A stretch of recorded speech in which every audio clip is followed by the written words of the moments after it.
আমি যখন হা দিত তখনও আমার কোনো রিয়াকশন ছিল না, যখন লাভ দিচ্ছে এটাও আমি অত বেশি খেয়াল করছি না। বাট আমার কাছে মনে হয় আমাদের দেশে একটা জিনিস খুব ভালো, যে আপনি মানুষ অপছন্দ করতে পারেন, বাট আপনি কাজ অপছন্দ করেন। আপনি যদি ভালো নিয়তে আগান, আর এটা খালি তো আমার ব্যক্তিগত ব্যাপার না, এখানে ফাহিম ভাই আছেন, আমাদের অন্য বোর্ড ডিরেক্টর আছেন, একই মেন্টালিটির মানুষজনও থাকা খুব ইম্পর্টেন্ট।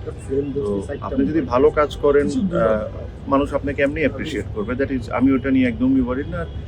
এই জার্নিতে যে খালি ভালোই হবে যা বা কোনো আমাদের ভুল হবে না এটাও না, ভুলও হবে, ওটার জন্য আমাদের ক্রিটিসিজম সহ্য করতে হবে, এটা দ্যাটস ফাইন। বাট চেষ্টা করবো যত কম ভুল হয়, আর যেভাবে করে আগে যাচ্ছি ওভাবে আগে যাওয়া। 15, 16, 17 বছর আমি যাই ক্রিকেট খেলেছি। ক্রিকেট খেলার সময় আমার 18টা বা 1800টা কমপ্লেন ছিল, যেটা না, ওটা না, এটা না, ওটা না। আমি এখন একটা ডিফারেন্ট দায়িত্ব আছি, আমি জানি যে ওই 1800টা কমপ্লেন ফুলফিল করা সম্ভব না। 18টা চেষ্টা করি, 18টা দিয়ে শুরু করি, তারপর দেখা যাক কতটুকু আগাতে পারি। বাট শুরু করাটা ইম্পর্টেন্ট। আমি যেটা বলেছিলাম যে যেসব কথা ঘোষণা দিয়েছি, একটা এক্সাম্পল আপনারা দেখতে পাচ্ছেন যে আমরা খুব দ্রুত ডিসিশন নিচ্ছি আর দ্রুত কাজ করার ওই ইচ্ছাটা আমাদের আছে।